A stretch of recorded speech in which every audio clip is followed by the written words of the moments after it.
being seated. I know here we are, week 2 of giving speeches. If everybody could give Rachel a round of applause. She's doing so great on the camera. We appreciate you doing that. Today, guys, I just wanted to open up by asking, who here is a fan of college sports? I know my wife is here. She was a swimmer. She almost went to Ohio State and turned down a scholarship to swim there. I actually, just so you know a little bit about me, grew up in Knoxville, Tennessee. That is a part of the Southeast. If you're not from here, you don't know what university is there, so I'll go ahead and tell you. That's the University of Tennessee, the greatest university on the planet. Okay, guys? So I don't know if you've got any Alabama fans or Auburn fans or whatever you may be, Mississippi State in the house. I'm sorry. You're inferior in every way to the University of Tennessee. Okay. And the reason I'm such a big fan is because I grew up about 10 minutes, if you believe it or not, from the stadium. I mean, when I was a kid in the early 90s, we were a lot better at football than we are now. And we were winning games left and right. Every time they scored a touchdown, they'd shoot off fireworks. We lived so close I could hear them. It was like I was in the stadium. I could smell the popcorn. It was like, when the hot dog guys walking by, I almost wanted to yell out, toss one over here. And so I just had this deep love for sports, football in general, but sports across the board. I played basketball and I actually had dreams of growing up and being a college athlete. What little kid doesn't grow up dreaming about being a professional athlete on some level at some point in their life? And so there's this deep love for the game in me.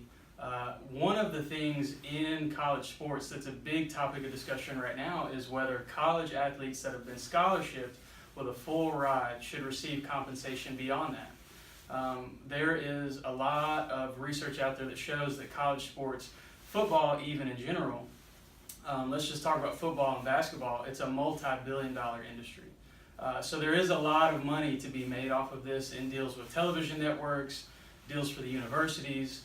But I'm of the opinion that college players should not be paid beyond a full-ride scholarship. My first point in talking about that actually would be that student athletes are students first.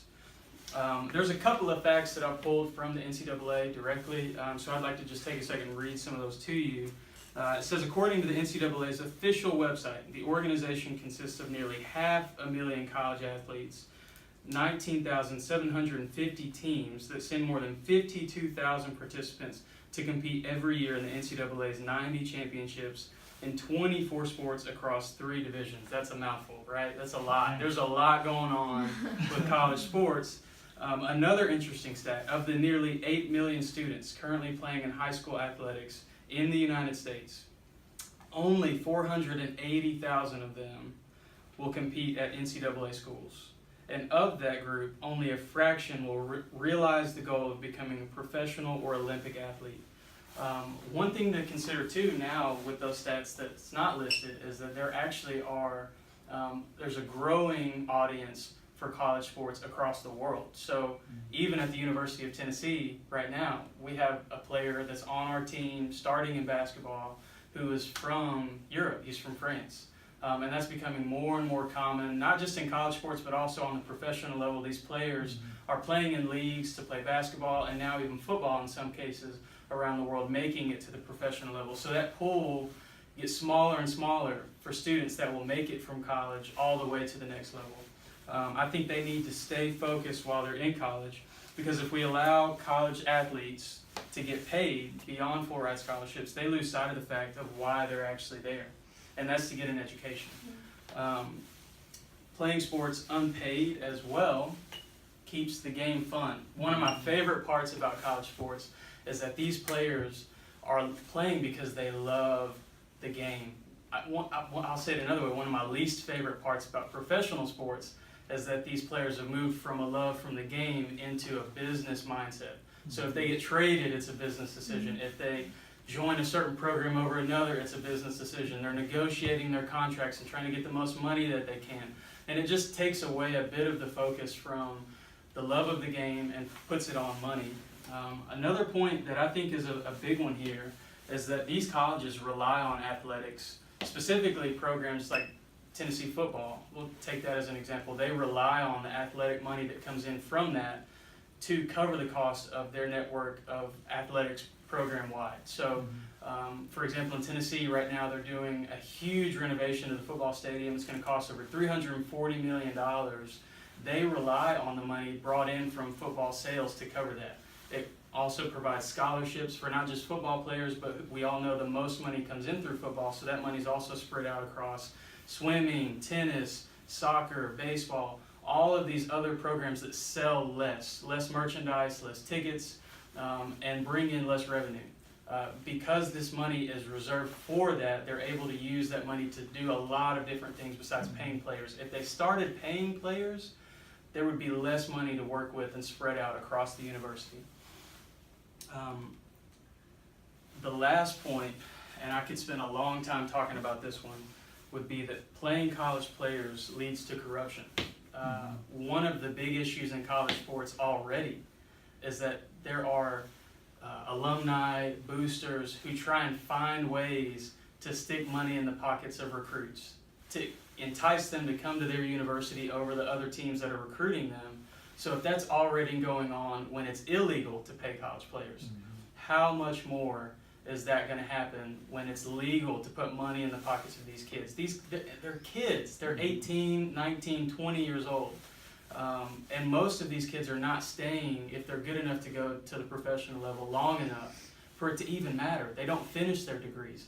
Let the ones that are good enough leave. There's a pathway to the professional league for that. But the ones that need the college money, let them stay and get their degree. They don't need to worry about getting paid because they're not called to be on the professional level or professional stage. I have a cousin who spent a few years actually playing college basketball, living out one of my dreams at the University of Butler. He started for them for 4 years. He was always gifted in basketball. I mean, by the time we had stopped growing, we're the same age, by the time we had stopped growing, here I am at 6'3". He's listed at 6'11". The guy's almost 7 feet, played center, and spent multiple years in the G League trying to go to the NBA. One of the challenges for him was his weight. He's had a fast metabolism, been a challenge for him. And because of that and a couple of other reasons, he never did make it to the NBA. But in talking with him over the years, multiple times, almost interviewing him, one of the things that he said that I'll never forget is that because there's so much corruption in college sports, he would never, ever, ever want to see players get paid. He actually chose the University of Butler because of some of the things he experienced during his high school recruitment. He never told me details or went into examples of what that looked like, but he did say that that's even a big part of his passion to be a coach now. So just really quickly to close out, I wanted to give you guys an example and a little bit of insight from a video that the NCAA posted. So if you wouldn't mind, just check this out and we'll be done. Across divisions, sports, championships, and schools for nearly 500,000 student athletes, college sports create lifelong opportunity, and that starts with education. We've raised the academic bar, so more are earning degrees, creating healthier campuses by working with the nation's brightest minds, and making sure more have the chance to succeed and are supported on their journey. But beyond the numbers, it's about opportunity, and we're working to provide it for every student athlete. Thank you so much.